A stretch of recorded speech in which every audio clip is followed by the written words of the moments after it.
What is it that defines greatness in a man? What is it that makes a man rise to the top of his profession? A man to be dominant in the world of sports, the world of combat sports. It takes heart, it takes determination, it takes that fire to get into the ring and to fight over and over.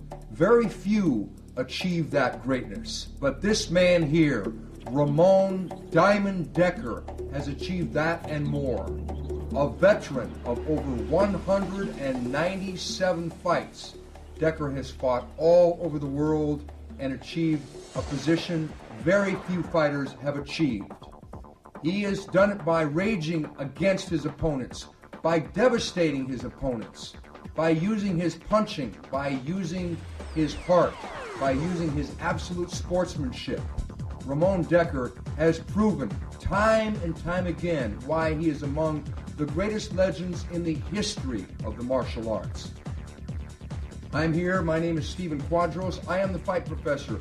Joined with me is Fred Royers, the WKA middleweight champion, and you know Ramon Dekkers quite well, don't you, Fred? I've seen Ramon come up through the ranks as of 12 years of age. He was a young man with an ambition, a man with a drive, and once he started to get the feeling of what he could do, he really rose to greatness. He is probably the most respected Falang foreigner in Thailand, fighting like the Thais. He fought them all. He fought them on their rules, in their land, in their rings, and he beat them. Yeah, I think that Dekkers is one of those kind of guys where he liked the challenge of fighting the best. And let's go down and talk to Ramon Dekkers, the man behind the knockouts. Hello, my name is Ramon Dekkers. I'm from Breda, Holland. I'm 33 years old. I've been fighting for 20 years. I had almost 200 fights. I won 175 fights, 90 by KO. I am 8 times world champion, kickboxing and Thai boxing.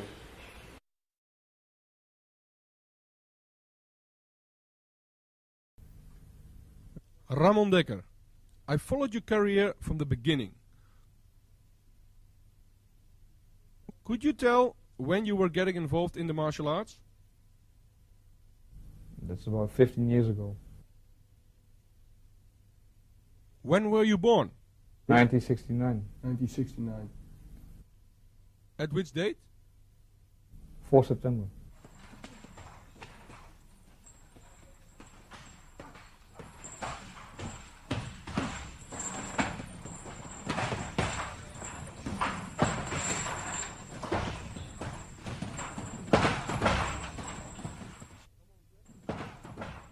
You have a very impressive list of fights. You fought over 200 times, and many of them you fought in Thailand under Thai rules. Of course you make a living of your sport. What are your hobbies, Ramon? Are there any specific hobbies you have? No, not specific. Just the normal things in life. Go out with friends? Go out with friends, drink, have some fun. Have some fun. Yeah. That's it, basically. So you're a very normal guy? Yeah, I am. With a few scars. Yeah, but that's normal. For a Thai boxer, after 200 fights. fights. You still look good. Yeah, I know. Why Thai boxing? Yeah, when I started in this gym in Breda 15 years ago, I liked what I saw, so I started training over there. And that's how. Who was your first trainer?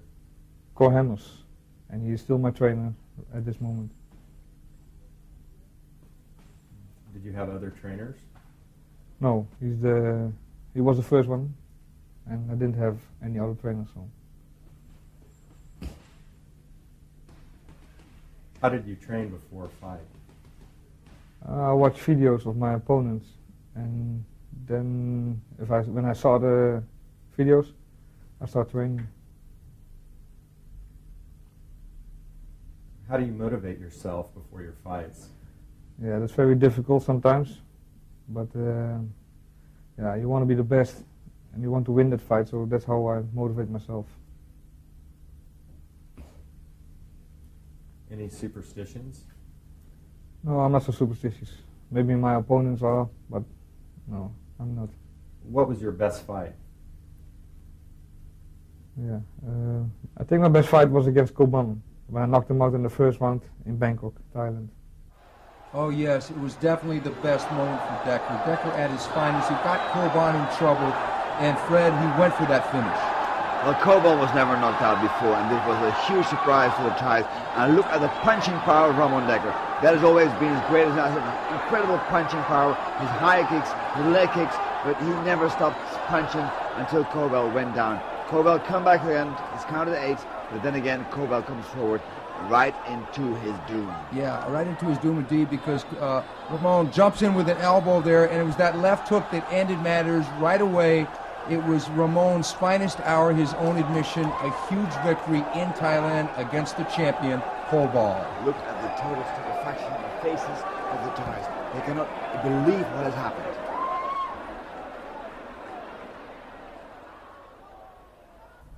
Worst fight? I don't have any worse fights. So. Toughest fight? Also against Koban. I fought him 4 times, and they were all very tough fights.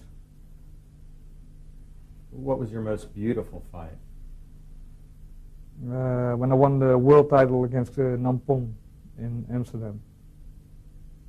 And yes, it was Dekker at his most beautiful. It was Dekker with that punching and Dekker with that beautiful left hook as he lands right here and puts the tough Thai on the deck. And Dekker was fighting in his hometown, Fred.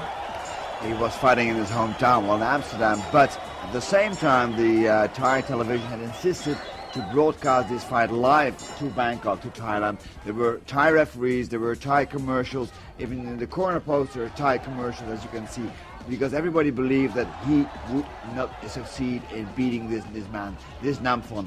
But what he did was incredible. I was there, I was writing an article for one of the big magazines covering this fight, but wow, was Dekker in shape. He was fabulous. Yeah, Dekker showed a variety of attacks, but it was those punches in bunches that really had the Thai reeling most of the fight, being dominated.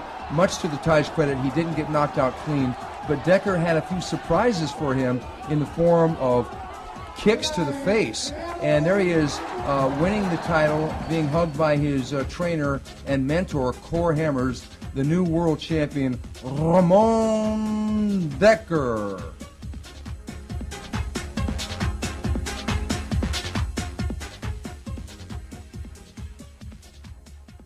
What was your nicest and worst memory of fights or fighting? I think the fights that I lost on points, but for myself, I won. But they cheated, you know, especially in Thailand. They let me lose a fight, but it was for sure that I won that fight. What was your most emotional fight?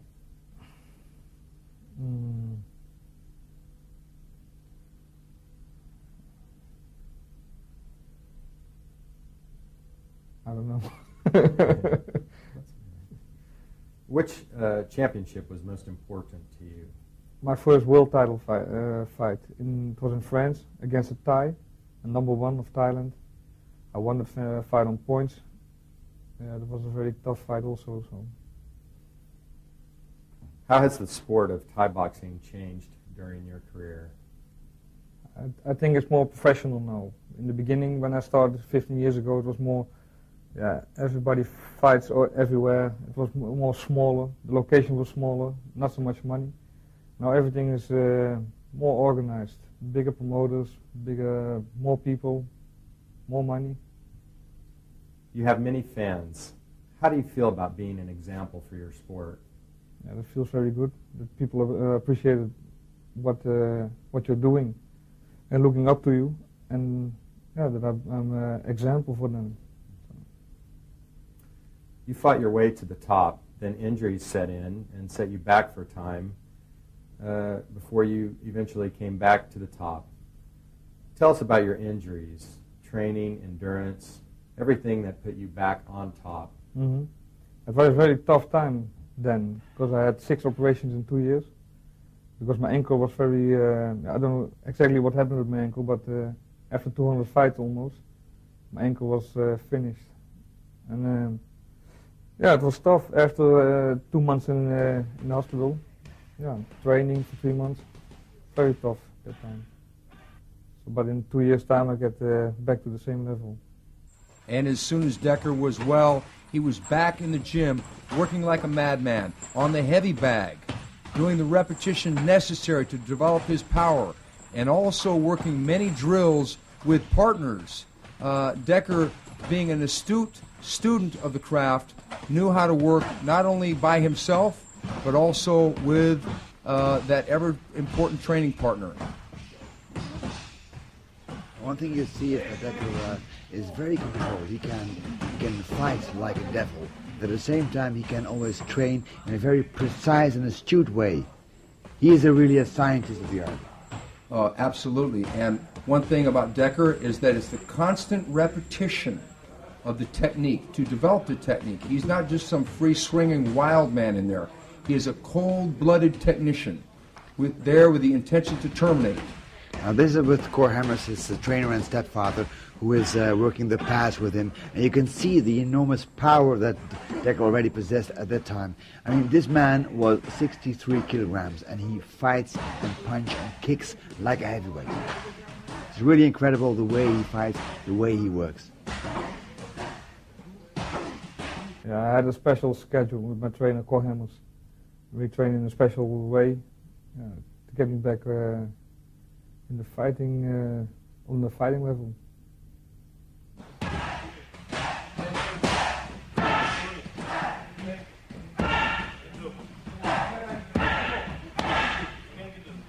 How do you look back on that career? Yeah, very good, because I won everything that I could have won in my sport. So. Do you still have goals left in your sport? No, not in my sport. There's nothing more. So. And do you have goals after you retire? After I retire, I'm gonna open my own gym, I think. Start training and doing seminars all around the world. So. You're not known very well in Holland, but you're very famous in Thailand and Japan. How do you feel about not being very well known in your own country? Yeah, I'm used to it now. In the beginning it was very young. When I walk on the streets in Thailand, everybody recognizes me and asks for autographs and pictures. Yeah, here in Holland, they don't know you, so, but you get used to it, I think. Do you think the public sees the sport of Thai boxing the same as they see other sports like football? No, I don't think so. I think that people got a very wrong image of kickboxers. We are all criminals and do bad things. But I think it's the wrong impression they got. I think we are top sporters, training hard, training every day, and watch what we eat and how we eat. Don't go out. You know, we are very serious. Train more than a football player, I think. So I think they got a very wrong image of kickboxers.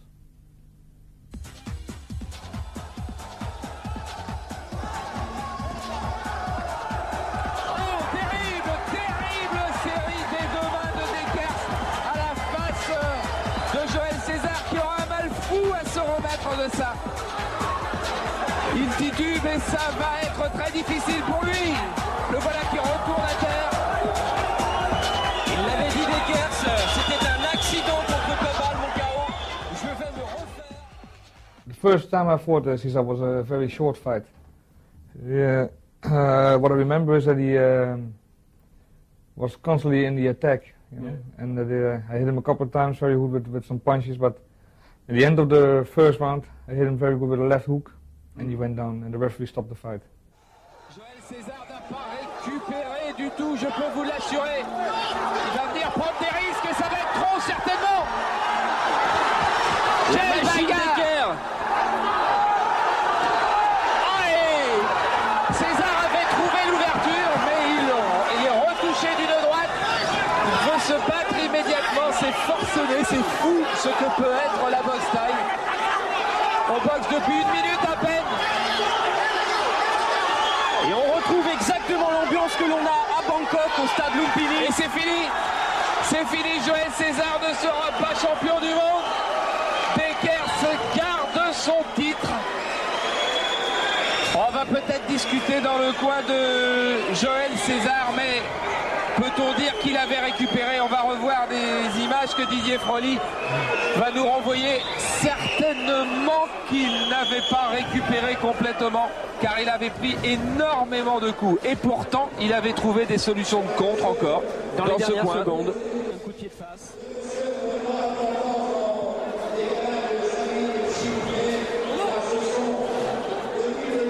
Ces images sont quand même à la limite de faire peur, tant en 1 minute et demie, ils se sont donné 2 coups. Il n'y aura pas eu besoin de mettre un seul coup de coude pour abréger le combat. Regardez encore cette droite, celle-là est terrible. C'est la première fois que Joël César va à terre là dans cette reprise. Et maintenant, bon, il semble avoir un peu récupéré, mais il avait pris beaucoup de coups. Donc dans cette catégorie des poids welter, Joël César n'est pas champion du monde. Le champion du monde reste le Hollandais Ramon Dekkers. It was quite funny. The friends wanted to have their rematch.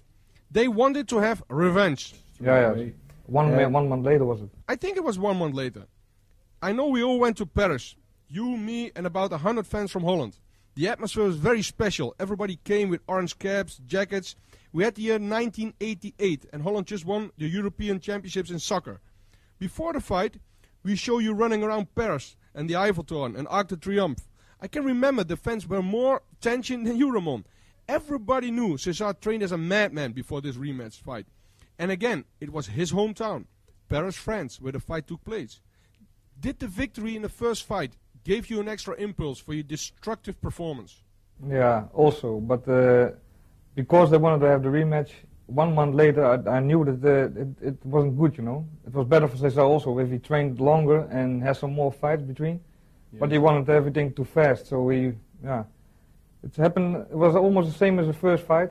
I knocked him out in the 3rd round this time. Yeah. But yeah, it was almost the same fight as the first one. Yeah, he got like 2 or 3 8 counts in that fight. It was really bad for the French audience to see their favorite fighter getting destroyed for the 2nd time within a month. César took a lot of punishment in that fight. He got knocked out badly. But he went down very long and heavy also. But the Frenchman came to rumble. Conventional wisdom was that the Frenchman chose too soon to come back with that 1 month. But César was very tough in this rematch. And at first, it seemed to be a close fight. You can see that César has been training, especially in the clinch, trying to get the better of Ramon Dekkers there. The referee, the famous Kronksak, who is a very famous fighter himself. But of course, they know Diamond Dekkers. Dekkers is moving forward now, once again stepping up a gear and then start those devastating punches again. César hung tough, and he was going to be determined to take this into the late rounds and try and get Dekkers tired. It was a fight fought with elbows, as you can see. The elbows by Dekkers, of course, he's very well versed in them. He knows how to use the elbows. Good punches there. Few kicks though. And that was strange because normally you see Dekkers kick much more like this. The terrible, damaging, punishing high kicks of Ramon Diamond Dekkers. Okay, round 3. Can you describe round 3 of César Dekkers 2, the rematch? Yeah, I saw that he was very tired. He became very tired. His hands were getting lower and lower. So I knew that if I hit him once, he was going down. So just waiting, just a moment of time. So at the end of round 3, I hit him with a left hook. No, it was a right uppercut and then a left hook, and he went down and finished. César was doing good, but only being lured closer to his doom as Dekkers initiated his punching and kicking assault in that 3rd round. Many had thought that César had come into this fight too soon, only keeping that 1 month break. He should have had at least 90 days, but Dekkers was coming in with only one intention, and that was to end this fight even quicker than the first fight. Ramon will not be denied. You can see the sheer determination of the young man, the man they call Diamond Dekkers, with the face of an angel, with the spirit of a fighter. Dekkers is now getting really much too strong for the poor César, who is being rescued by the referee. And César was under immense pressure in his hometown to win this fight, and thus the 1 month layoff but it was Dekker who knew he had his number. At this moment, Dekker probably couldn't have been beaten by any man alive in his weight division. That's so true. That's so true. And he has been an example for so many people, Diamond Dekker, in his weight division, but also outside that. Ramon Dekkers is really the superb example of a fighter who is really on top of his medal. Even the desperation elbows there by Cesar could not stop the crushing defeat by Dekker with that right uppercut and left hook. It was all over. Dekker had done it again in 1 month's time, had pretty much proven everyone right. It was too soon for Cesar to climb back into the ring with the diamond. You see almost the chilling efficiency with which he works. He stands there, he looks, he never lets his opponent off the hook. It's always there, the hands, the crushing punches, the punishing power. 1, 2, 3, 4, 5 punches. Always a sequence of it, and there he goes. He knocks him out cold. Out cold indeed. And that's it. The fists of the legend, Ramon Dekkers.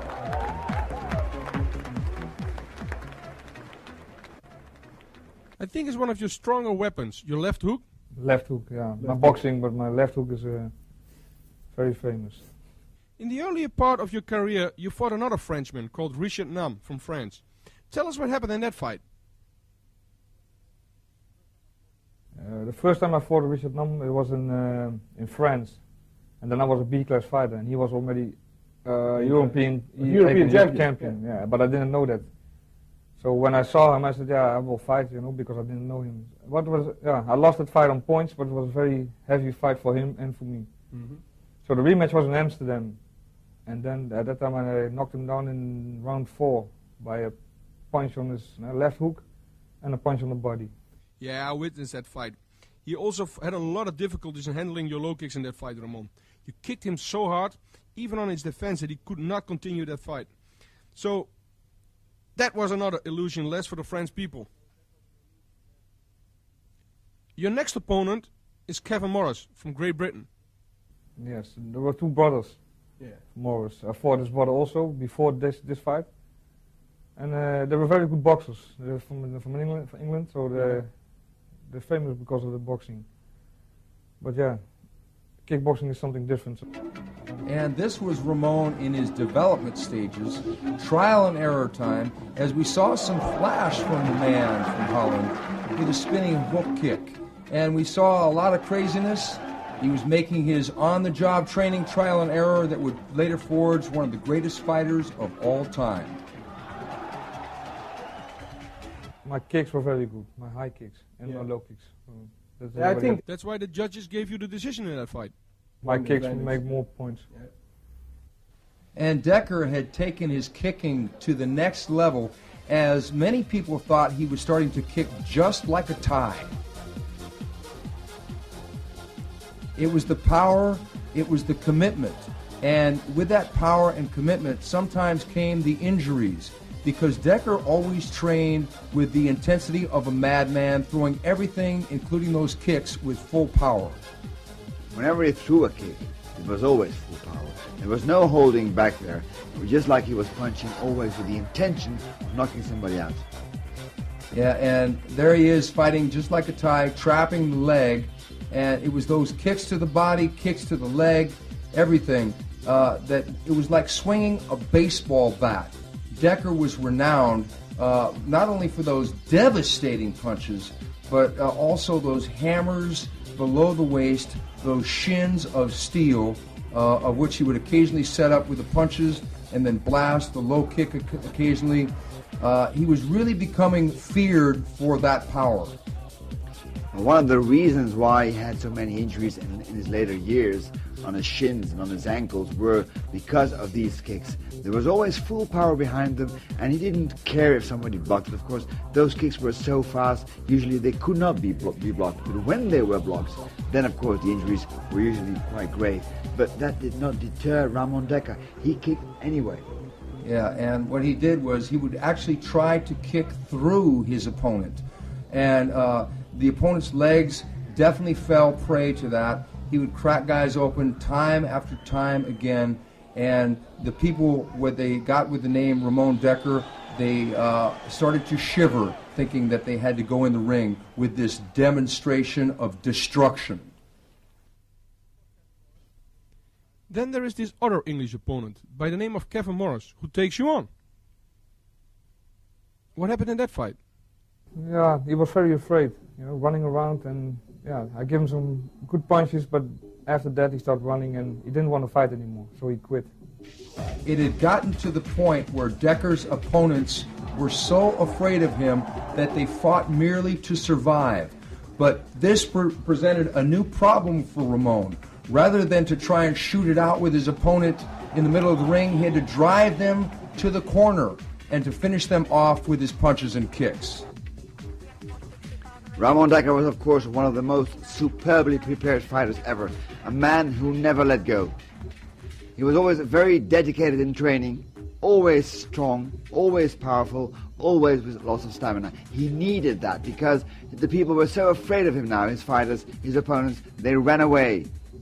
They tried to hide, but they couldn't hide. The ring was just too small, and Dekkers did exactly what he wanted, did exactly what he set out to do, and that was to create a knockout, usually a devastating KO.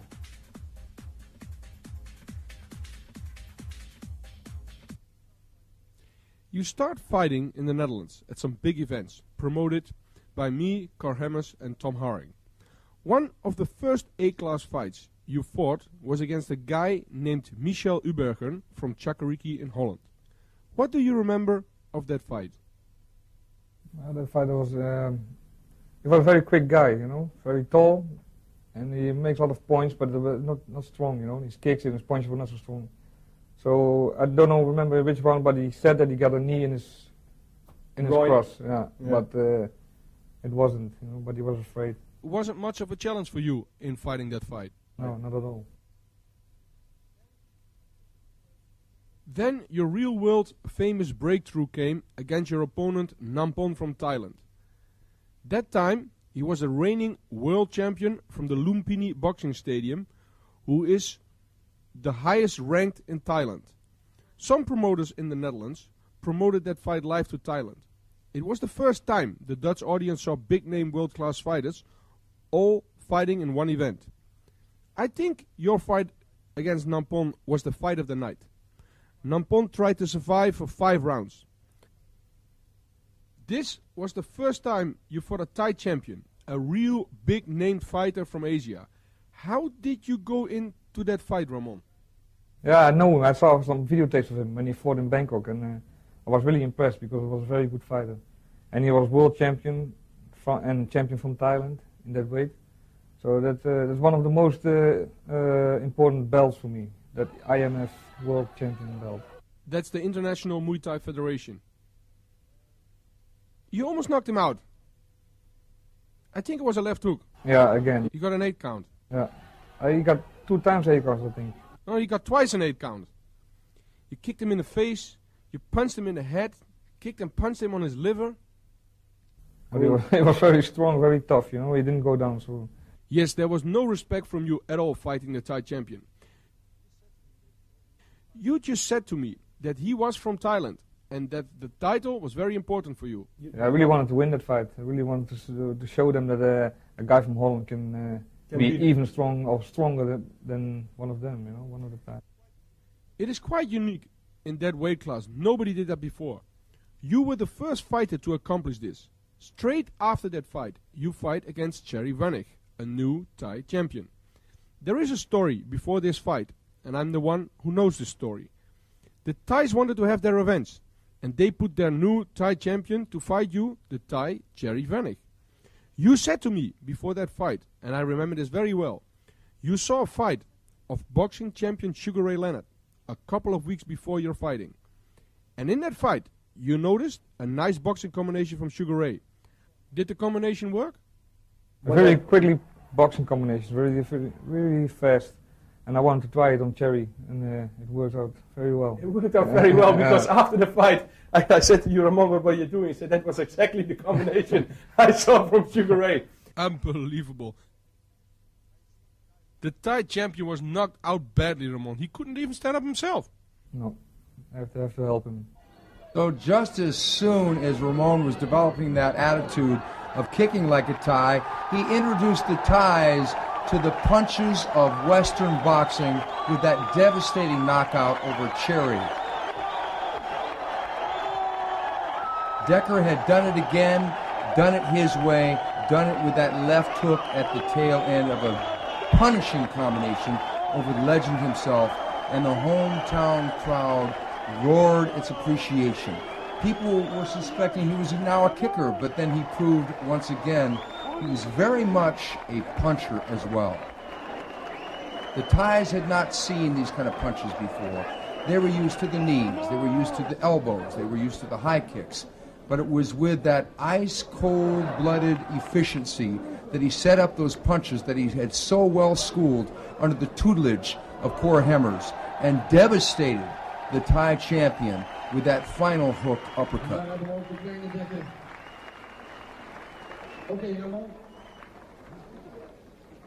Dekker was now becoming a legend around the world, and the Thais wanted him beaten badly. So did this young chap. His younger brother, who was becoming a left hooker himself, and the great Rob came and lifts the future champion up as Dekker goes and pays his respects to the fallen champion. Dekker, always the consummate sportsman, had nothing personal against the Thais, but I think the country of Thailand wanted a bit of payback. At that point, they really were getting nervous, and they invited you to Thailand for the first time. First time, it was the first time, yeah. Nampon, Nampon. the rematch. Rematch, and they asked if I want to bring the belt with me, but I didn't. You know you were going to get robbed. Yeah, but it was a very good fight, and it was the first time with elbows and everything. It was your first time in Thailand fighting with elbows? Yeah, with elbows. On their rules. What did this huge crowds and media do to you? Did it have any effect on you? Yeah, it was not normal, you know. The first time when I saw that, was really impressed. And it was in April, that was what I remember. And it was very hot, it was a record. There were 40 degrees or something, you know. And yeah, it was very, very hot. That humanity, did it do something with you, Ramon? Did it take a lot away from your conditioning? Yeah, we trained in Rob Kaman, had a house over there. We trained at his place. I remember. Yeah, and he was fighting also. And Michael Leo fought, and we went all to Thailand. So you prepared at Rob Kaman's house? Yeah. So you're in Thailand with a temperature of 40 degrees. It's your first fight in Thailand. How much did these factors take something away from your capacity as a fighter? I felt better because yes? yeah, I felt better. When it's so hot, and for me it's no problem to fight with that temperature. No, but I also think maybe the preparation did a lot during that fight. Yeah, I trained only 1 week in Thailand. Before I trained in Holland, and 1 week before that fight I trained in Thailand. Did you know immediately that you couldn't win on points in Thailand? Obviously you saw fights in Thailand and knew that a Phalang, which is a Thai word for foreigner, could hardly win on points in Thailand. We all saw fights where the foreigner fought for 5 rounds and won at least 4 from the 5 rounds, but still would lose the fight on points. Yeah, that's what I knew before. You know, you must knock him out to win. You know, on points it's impossible to win. So, yes. But that's difficult to fight also. If you know that if you don't knock him out, you lose. That's difficult. So you start really putting pressure to force the knockout. Too much. Yeah, too much pressure, and you're getting if you're fighting too much for the knockout, you. Now a knockout comes naturally, but if you try to force the knockout, you can walk into a punch yourself. That's a boxing and Thai boxing law. I saw that fight, and I think you won all 5 rounds, Ramon. Yeah, normal European rules. I won. Yes, you would have won easy. It's always an entirely different scenario when you go to a man's country and fight him at his own national sport. Much like taking on the Brazilian soccer team in Brazil, Dekker was coming in against Nampalm at Lumpini Stadium, the mecca of Muay Thai in Thailand. Well, you can imagine the difficulties facing there, the temperature, the climate, their way of scoring the fights, and of course it's difficult. They all expect him they all want him to lose because he is defeating their national pride. He's better in their national sport than their fighters. So he has to score a knockout, and that's not always possible. Yeah, and the funny thing is that under Muay Thai, the kicks and the knees are, as you said before, counted more in the scoring. So Dekker had his own unique way of imposing his will, but the Thai was playing to the crowd, and Dekker, even though he was game, was not going to get his decision this particular night. The Thai was doing everything he could to keep that fight within the rules and within the scoring of the native culture and within the scoring of Muay Thai itself. And even though Dekker tried some very fancy schmancy techniques, the Thai only was amused, and the judges themselves were not amused as they awarded the victory to the Thai, and Dekker, in his heart, probably wanted some more of that man again. Did the crowd think that Dekker had won? We don't know, but many people around the world thought that he had. There is this other fight, which has been broadcasted all over Asia and Europe, and I think that was the fight where your name became really terrifying, your fight against Koban. Koban was at that time the biggest name from Thailand. He had never been knocked out. He knocked out opponent after opponent. I think at that moment you fought him. He was also the reigning world champion boxing by the WBC. It turned out to be one of the most impressive trips for the whole Team Dekker when we all went to Thailand to watch your fight against Koban. Yeah. It was a rematch, because I fought Koban a couple of months before in Paris. I know about that story. Yeah. Yes. And now they want to have a rematch in Thailand against Koban. Yeah. Yeah. I knew that I have to knock him out. I have to do everything to win this fight. So I think they made a mistake, Ramon. Yeah, a big mistake. Because I know in Paris you weren't yourself. You had a lot of personal problems. You were not able to train for at least 3 weeks before that fight. The Thais thought after the victory from Koban in France, finally we have an opponent who can beat Dekker for our own audience in Thailand. What happened in that fight, Ramon? What happened, I gave him almost 25, 30 punches on his head before he went down. But he didn't come up. I won that fight knockout first round. Now, Koban had thought going into this fight that he was the man who had Dekker's number. He had stopped him before in their previous meeting. But Dekker was probably angered by losing that decision to Nampalm, so he wanted to make a crisp and clear impression in the minds of all those in Thailand. And impression he would as he knocked the champion down with a flurry of unanswered punches. The referee stopped in mercifully. So Koban, who had come in like a dancing fool, was about to go out on his back as Dekker was just going to jump on him and make their no judge's decision this time, a la the Nampalm thing. He was going to make sure that the crowd was going to be in awe of that punching power. And the crowd was in awe indeed. As a matter of fact, they sat there with their mouths closed, and it was an eerie silence.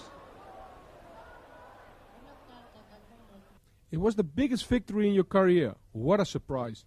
Yeah, even it was for me. quiet in the stadium, I think. Yeah, it was quiet. 15,000 people was saying nothing. Nobody said nothing. No, yeah. That's part of the betting as well, I think. Yeah. I think everybody lost their money. Now, nobody likes to lose money, but in this case, all the Thai did.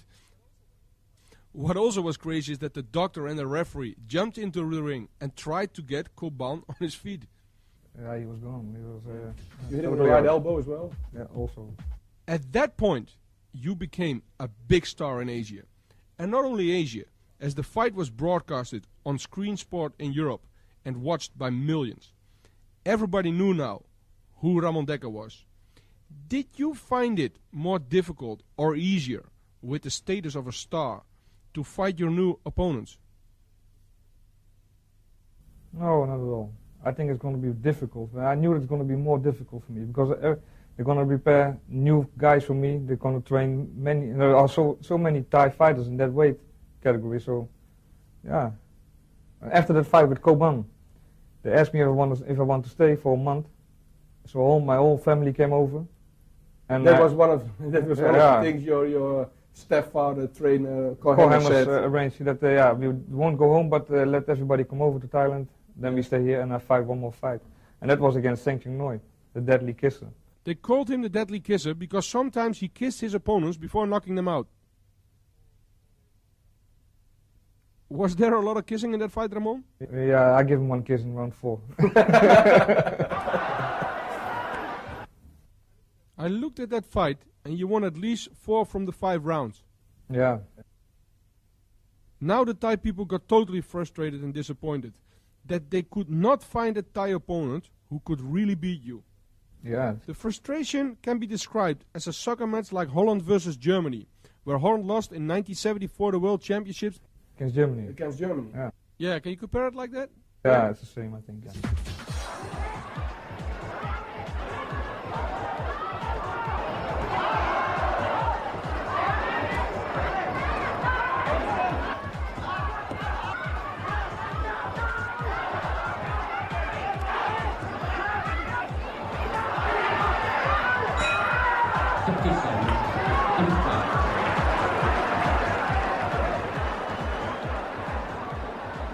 Ramon Dekkers was now becoming the fastest rising star in Thailand in Muay Thai, and he was being matched against the best. But that rising fame was a dual-edged sword. The Thais paid good money to see him fight, yet, in some ways, they did not want him to win, as he did not win such fights as against the legendary Sangtanoi.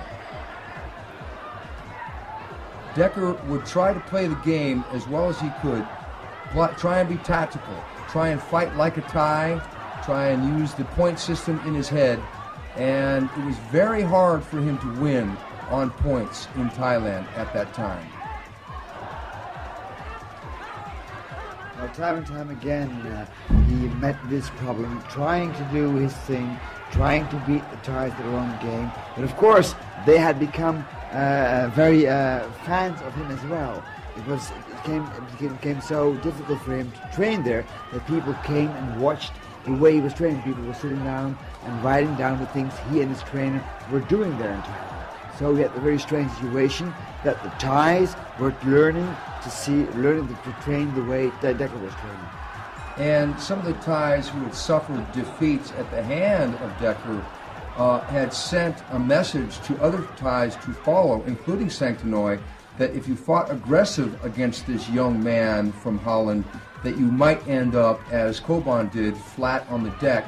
So they started to fight more conservatively and to hope for those decisions, because it was very hard for anyone to stop Ramon Dekkers at that time, including this man, the deadly kisser, Sangtanoi. Even though he tries for those elbows to try and open up a cut, it's really a conservative match that he tries to fight. He doesn't try to go for the finish at all times. Well, Ramon Dekkers had become so popular and so famous in Bangkok, in Thailand, that if you arrived in Bangkok and you go up to a taxi driver, you say you're Dutch, the first thing they would say is Ramon Dekkers, Diamond Dekkers. That name had become a legend. And it was a legend for such wars, with punches, with kicks, with knees, elbows.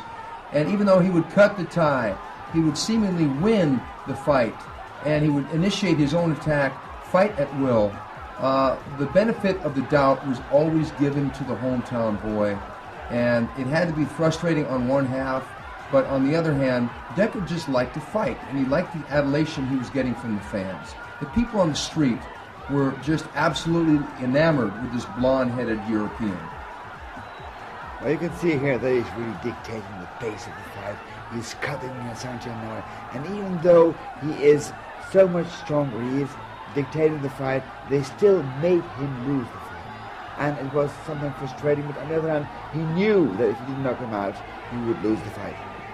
But I think in his heart, he knew that the fans were behind him. He knew that the people around the world knew what the reality of the situation was. Any good sportsman knows that sometimes to play the game, you have to deal with some extremely strange circumstances around, and politics can be a factor. It's very hard to get a hometown decision, especially in Thailand. Muay Thai is the national sport, and Dekkers knew this going in, but he gladly and willingly played the game, because in some ways, it almost didn't matter. As long as he knew in his heart that he had won, it didn't matter what the judges thought. It mattered what he thought, it mattered what his trainer thought, it mattered what the fans thought. And people around the world were starting to rever this man along with the living legends in the sport of martial arts. Even though there's those typically Thai techniques like elbow, he outclassed them. He cut a man like Santino with an elbow, which is really amazing. No other foreigner had been able to do that. No other foreigner had been able to cut Thais with the elbows, fight like the Thais, and he was outgaming them. He was beating them at their own game. People knew in their hearts who the man was, and at that moment, regardless of the announced winner, Dekker was the man. It's Thailand, Ramon. Yeah.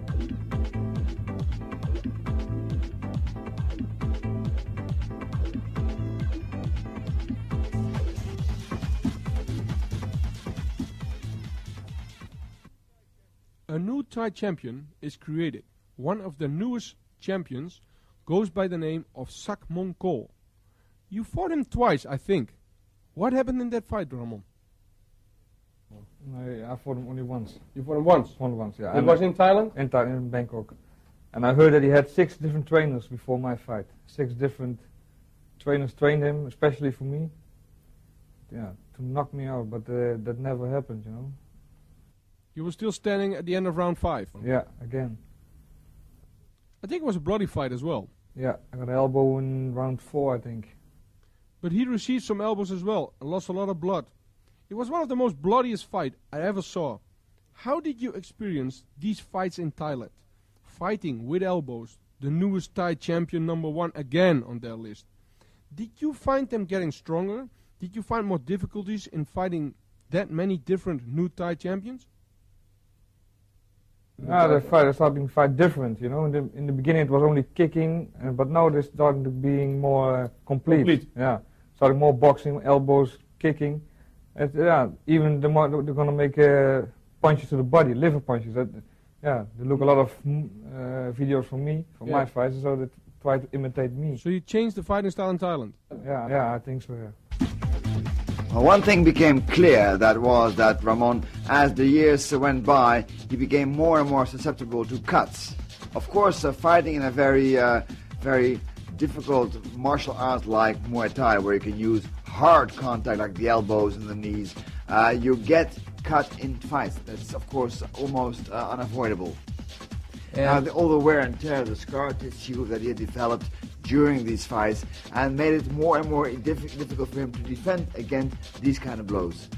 And that's what happened here, for example. One elbow just opened up a huge cut on the side of his head, which resulted finally, of course, in him losing a fight. But Dekker would always come back and never be deterred by the blood.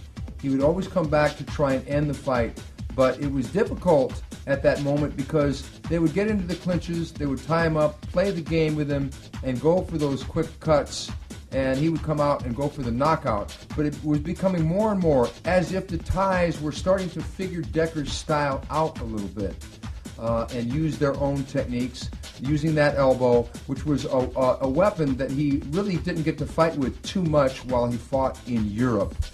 And the cuts became more and more a factor as he would come to Thailand, and sometimes it would frustrate the man from Holland.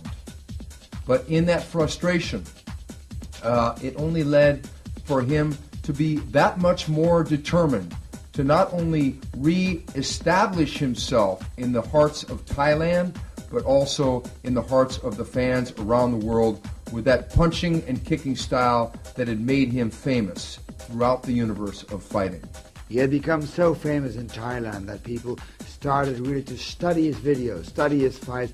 There were really trainers, especially who were called in to instruct the fighters who were fighting him, just to make sure that their fighter would win, because they were so proud on their Muay Thai, and the Thai are a very proud people. And when Dekker found out that they were bringing in trainers, this only reaffirmed his own commitment to getting back into the gym, to hammering out not only the tried and tested techniques that had got him to the top of the world of kickboxing and Muay Thai, but also to get through with some furious new combinations under the tutelage of his corner and mentor, Cor Hemmers. Dekker was really determined, more than ever, to not only be at the center of the stage, but also be the stage itself. And he would do that through the power and the commitment of those techniques, because he was getting ready to face another dragon, another crosstown rival, as he was going to come back into the ring of Holland. Yeah, I fought about 7 years only in Thailand and in France. So Gilbert was the first one who wanted to fight against me. Ramon Dekkers had been fighting in Thailand a long time. He had been fighting Thais only, actually. Had been fighting the Thai way. This fight with Gilbert Valentine, that was a fight also with elbows. But still, the way people score the fights in Europe, the way we fight in Europe, that's different. And he found out that an injury which had plagued him already during training suddenly opened up in this fight once again. But it was Gilbert's unorthodox fighting style that really caused people alarm, in that Dekker had been fighting these Thais, but Gilbert was giving him angles, giving him crazy moves, giving him all different kinds of things. And even though Dekker had controlled the fight, it was that annoying injury that Noel Vandelhoven had given him as a little present 1 week before this fight that came back to haunt him in this fight. Controversy surrounded the decision of this fight, but Gilbert has done quite a bit of good work in this fight. In that crazy, rangy, wild, unorthodox spinning techniques, Valentine did get the win on this particular night, but it wasn't all that they were going to see. They were going to see each other again. Yeah, it was an easy fight for me. And it was with elbows, Thai rules. Yes. I had a cut on my eye, but it was not from Gilbert, because 1 week before that fight, I trained with Noel van Heuvel in my gym, and he cut me with an elbow. Many considered you as a winner in that fight. Valentine was a student of Tom Haring, and Haring was president of his own organization. He had his own judges, and there was a lot of controversy. Yeah.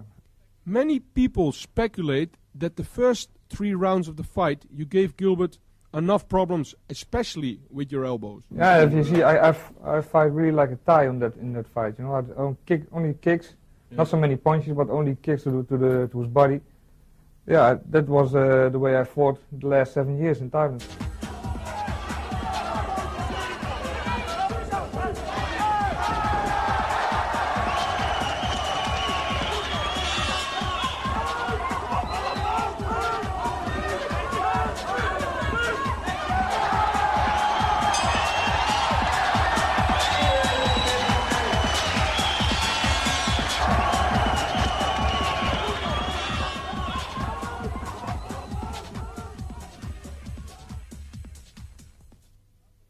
You were fighting a Thai, Chanoi, an elbow specialist who lived in Germany at that time. What happened in that fight, Ramon?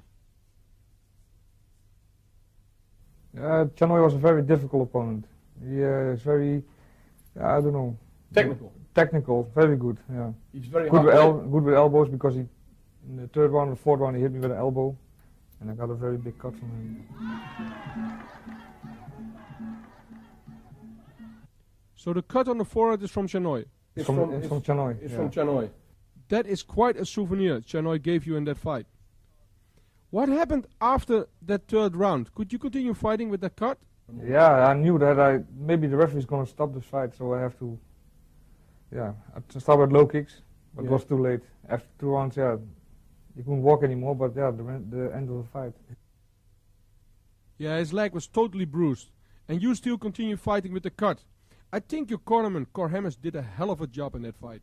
Yeah, it was a very big one, but they had super glue and super glue. Yeah, that was one of the wonder tricks we had in the corner. Super glue. Yeah, but it helped. So with the application of that super glue, effectively Ramon had become bionic, and he was going to need those extra special tricks up the sleeve of his corner to get through this fight against this madman technician and Chanoy. Chanoy really seemed to be slippery in getting that elbow on the inside, and Dekker was undeterred. He was going to go out there to try and knock this man out, but Chanoy was ice cold, meeting Dekker on his own home ground, trying to go again and again to that elbow, which if there ever was a weakness to Dekker's arsenal, it was with the elbow. Chanoy wanted to exploit that weakness. But like I said before, Dekker was undeterred and was swinging for the knockout until the very end.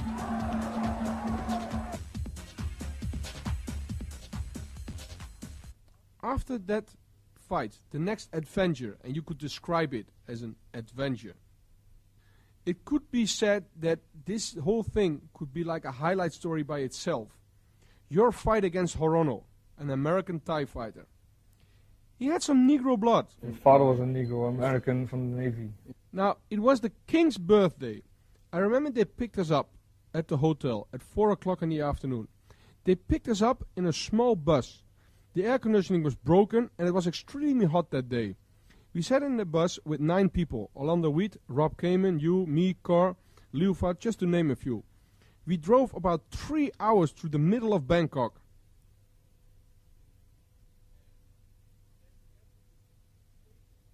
And when we finally arrived at the so-called place where the fight's supposed to take place, nobody was there. Yeah, there was no event. Of course, the Thai who was driving us didn't know nothing. Lucky for us, and we thought at that time it was a mistake, Rob Kamen spoke and asked a Thai with a motorcycle standing on the street where the fight took place.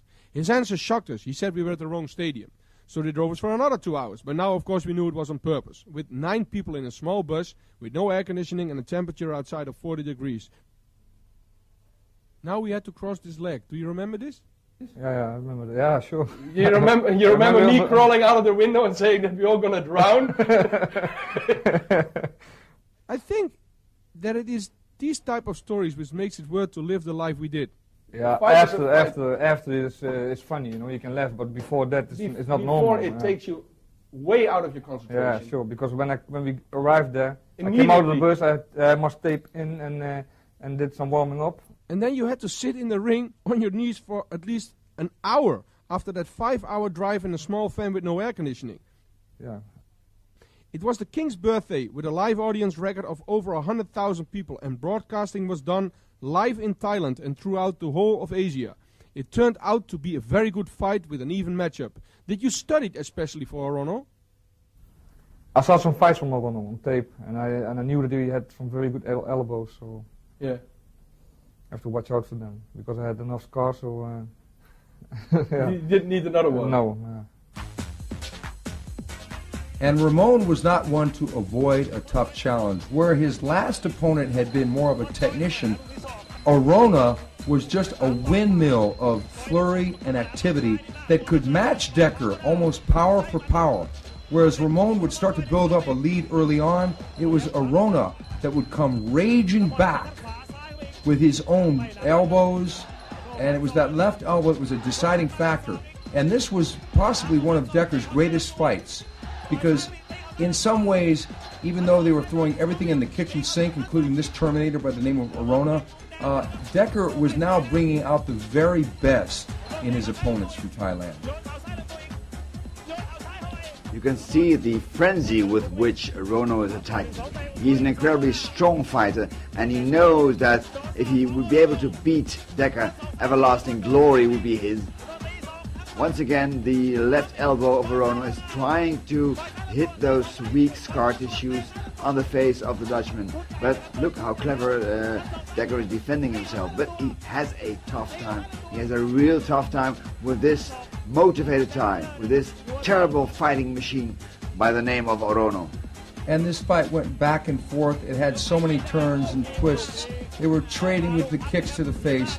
They were just blasting each other, trying in earnest to knock each other out the whole way, and Dekker was blasting him to the front kick, to the chin, everything he could. Both men, they tried clowning with each other. They tried tricks up their sleeves like spins.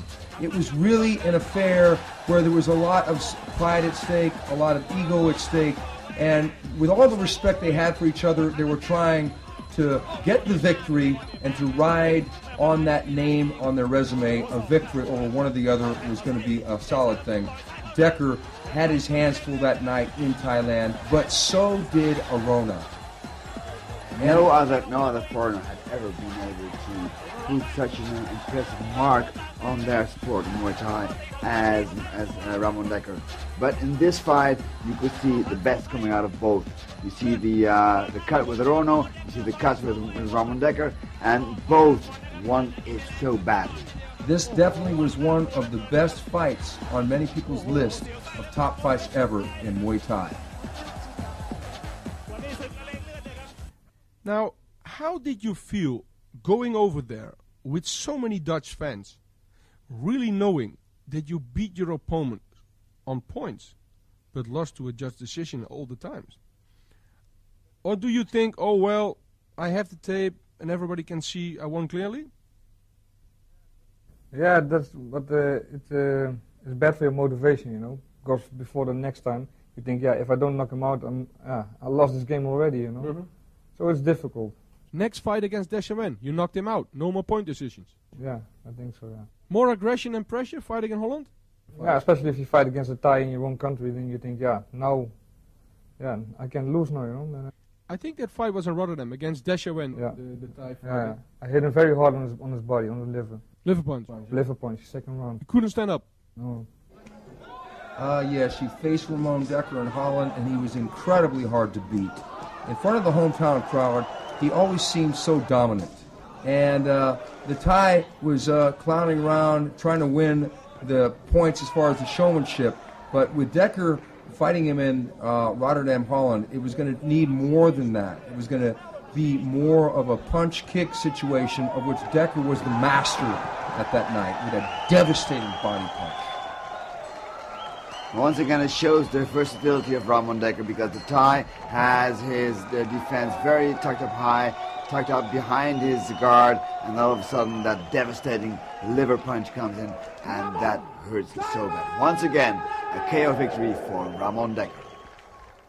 My kicks are left harder, and my punches also. Despite you're right-handed? Yeah. Is that because the way you train? Is there a special way of training? No, I think that's... It's natural. Natural. You're born that way. So, you fight first in France, and you had a hell of a fight there. You had a big problem with your ankle. And me, myself, as a promoter from the rematch, became very nervous after seeing that injury. Yeah, I was very injured then. Yeah, you were very injured. And then 1 week later, you had to have this fight, this huge rematch in the Netherlands against Gilbert Ballantyne. Many fighters have that one opponent that brings out the very best in them.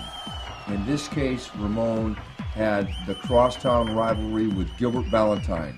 Here in the rematch, Dekker and Gilbert go toe-to-toe for the entire fight. Dekker dealt out punishment, Gilbert dealt out punishment. It was the injuries, though, that had plagued Dekker so many times before this fight, and many thought that he was not going to prevail again, but prevail he did, and with force. But Gilbert wasn't going to give up at all. This is a lot like the classic rivalries in boxing between Sugar Ray Leonard, Roberto Duran, Marvin Hagler, and even in the heavyweights with Joe Frazier versus Ali. The classic opponent. They brought out the best in each other. Two Dutch guys going toe-to-toe. You can see that Ramon is already heavily relying on boxing techniques. Because of all the operations he's had on his legs, he's had, I think, 6 operations in 2 years.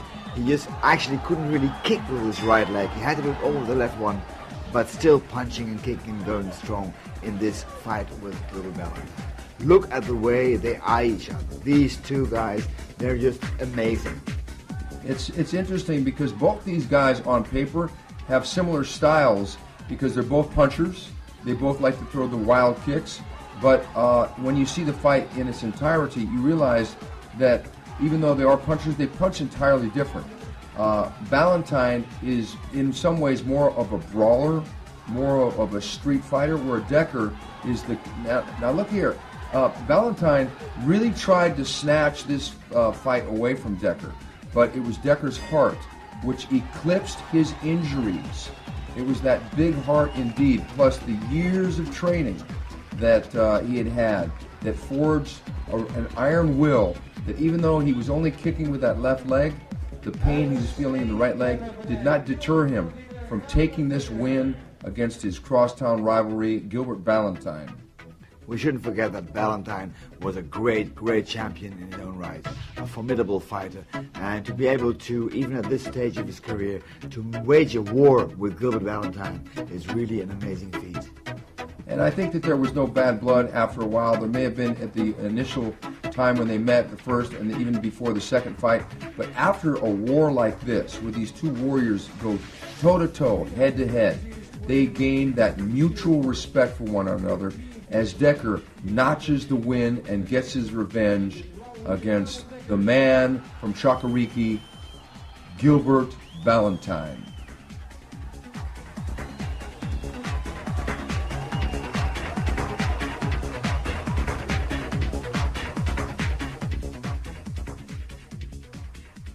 But I couldn't kick with my right leg, only left.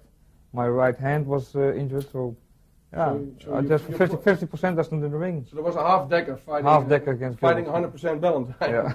Yeah. Now first you are fighting Dekkers in Rotterdam, then Ballantyne in Amsterdam, and then Pralom Ran in your own hometown, Breda. Yeah.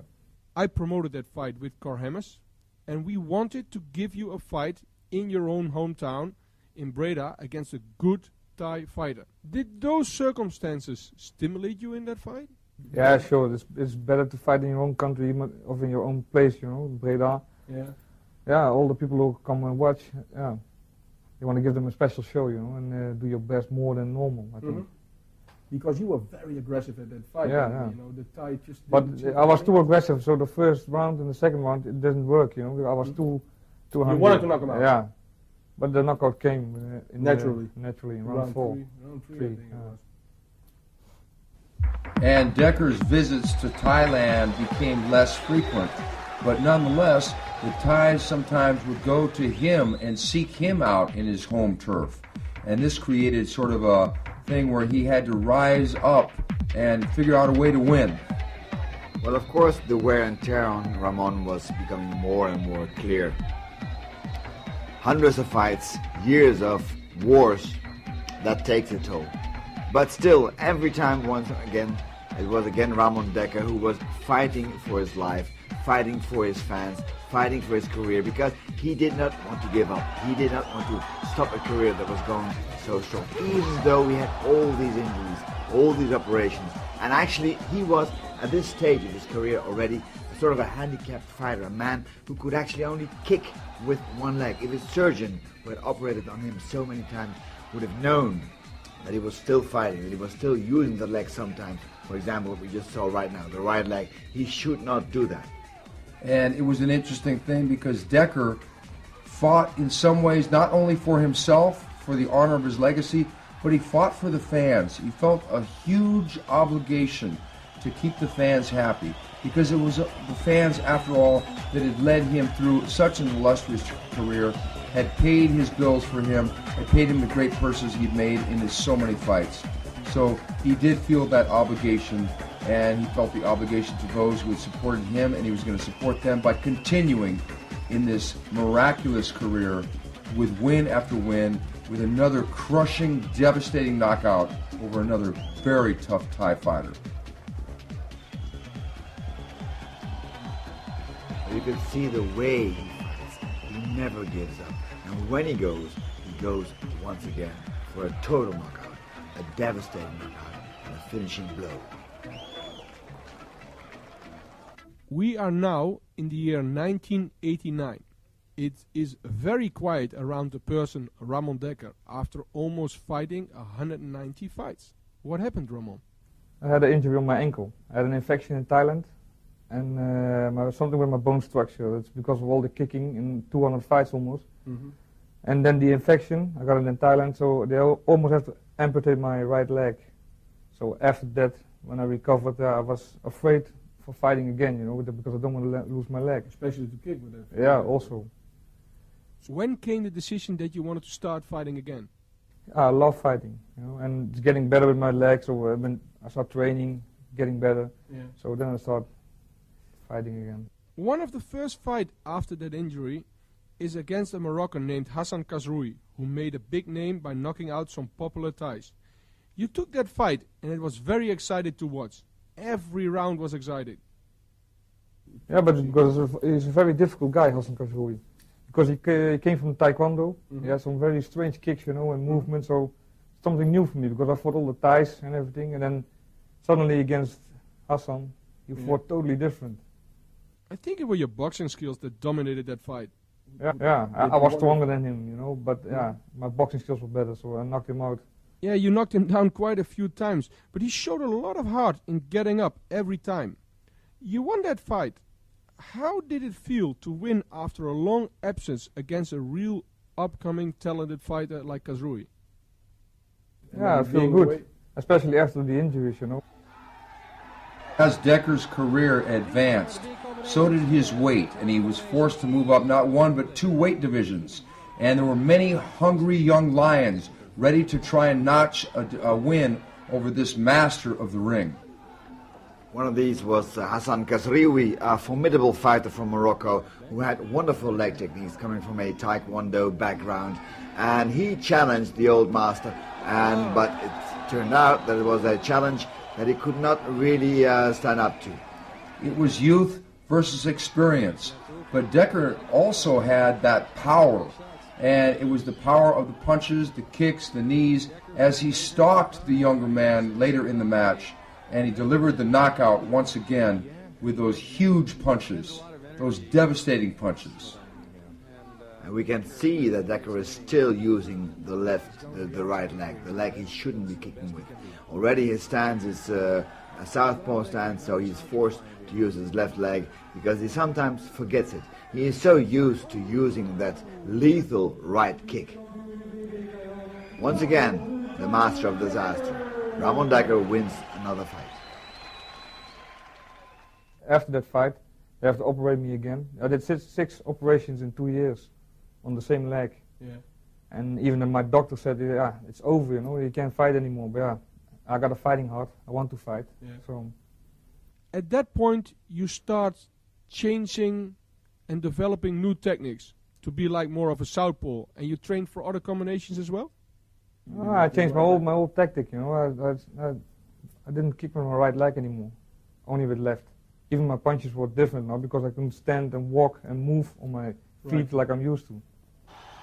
Okay, the fight against Ryan Simpson, who became another big rising star in Muay Thai in the year 2000. What happened in that fight, Ramon? We went down, same punches, left. He made a left hook, I made a left hook, going down. But he hit me on my eye. I couldn't see after the knockdown. I couldn't see. So that was very frightened, you know, because I thought, yeah, maybe I'm blind, you know. So I thought, hey, what's this? So. Yeah. Did you find out what it was? Did the doctor tell you anything?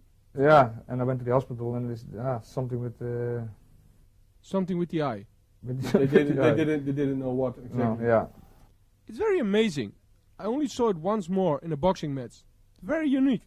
The two professional, well-trained athletes hit each other at the same time on each other's chin, and then go down at the same time.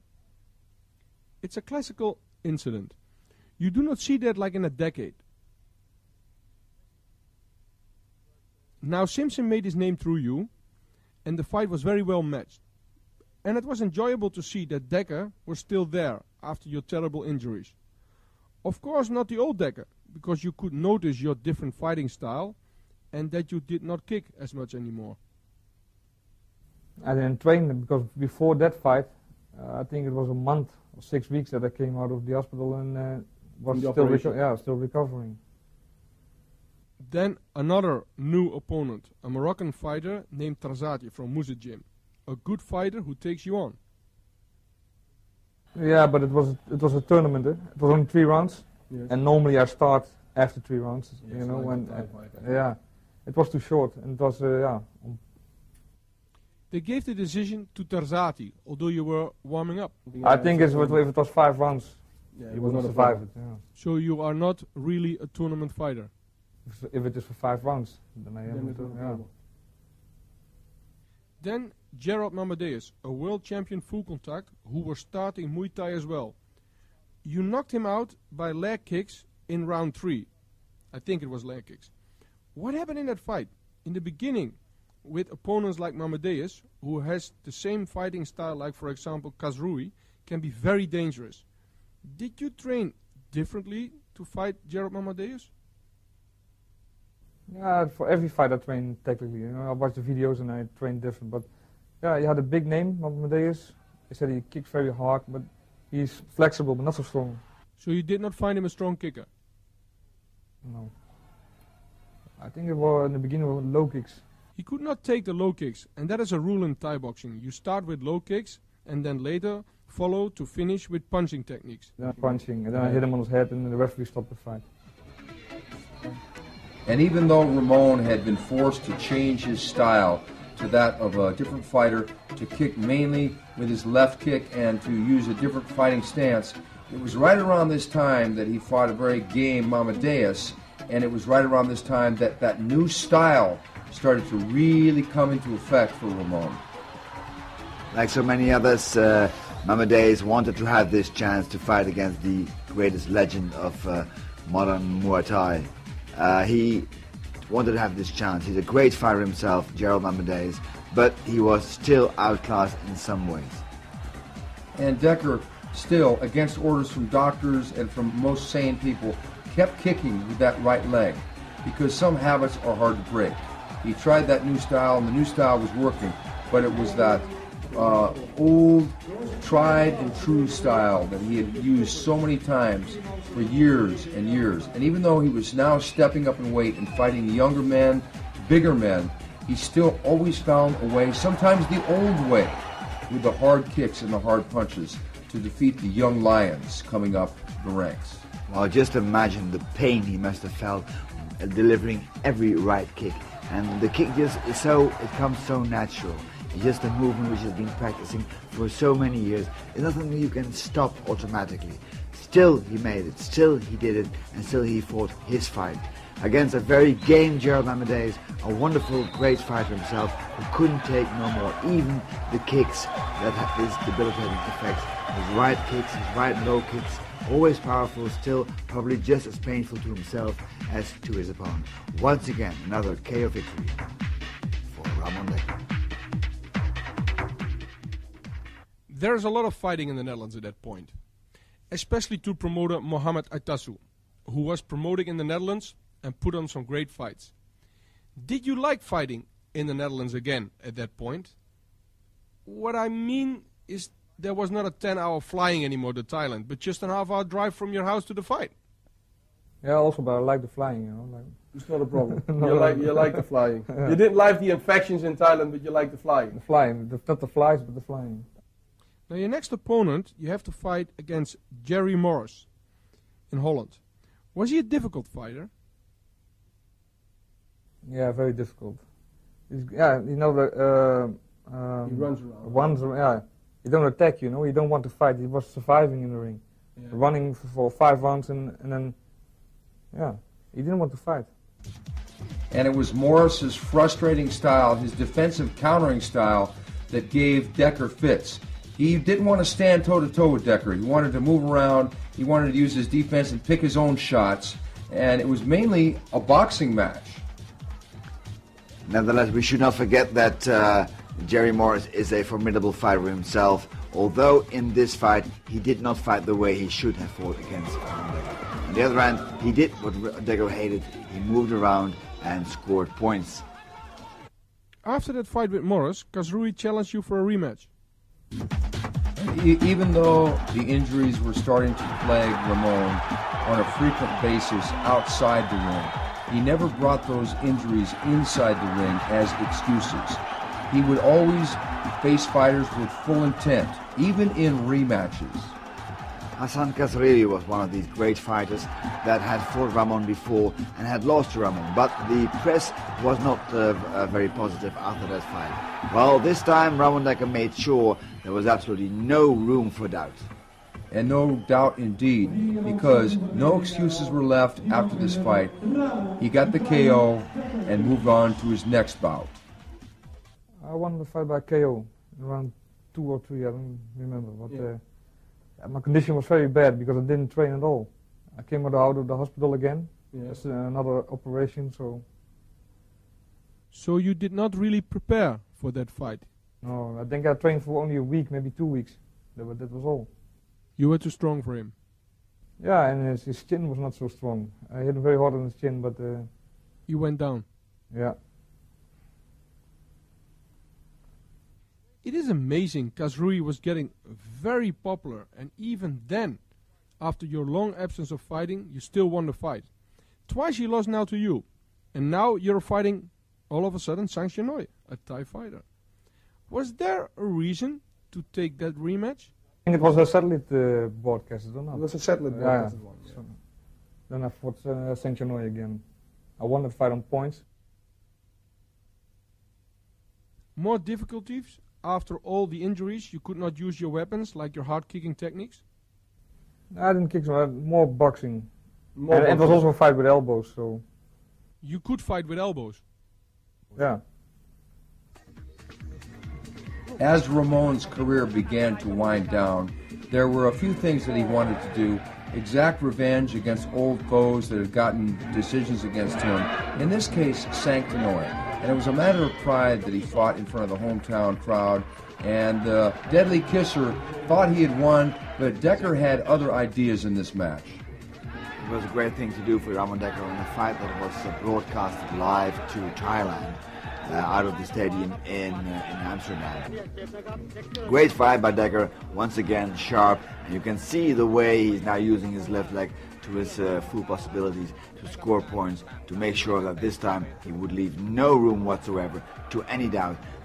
Revenge is a very sweet thing, especially if it is extracted in front of a great hometown audience and millions watching home in Thailand. And the way he did this was with great composure and with great style. Ramon Dekkers, once again, is victorious in this fight, in this very hard and tough fight against Sang Chenoy, the Deadly Kisser. And it was that time when Ramon had finally perfected that southpaw style, the versatile style that had given men fits around the world. And as he's congratulated by his corner, he now moves to the center of the ring, and ironically, he gives a kiss to the cheek of the man known as the Deadly Kisser. Now that's payback. Last but not least. And Ramon kept fighting, but some wondered how long would he go? How much longer would he stay inside the ring before he retired and moved on to activities outside the ring? Then you fight a Thai champion in an event in Morocco. Namkabon, he's from the same camp as Nampon. Yes, he was a very good Thai fighter. Very, very good one, yeah. How did the fight turn out? I lost on points, but yeah, it was live broadcasted to Thailand. Yeah, Thai judges and referees, so... Yeah, Moroccan fans really loved you. Yeah, sure.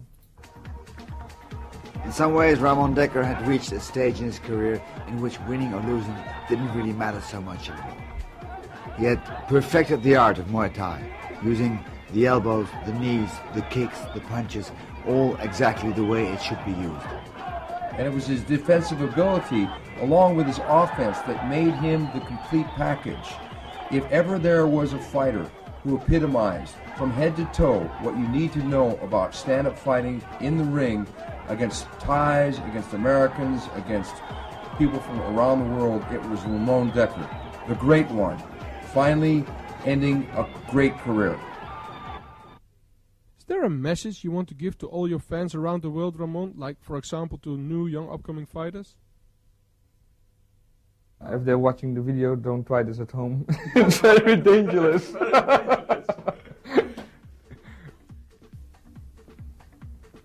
I hope you like my highlight tape. Thank you for watching.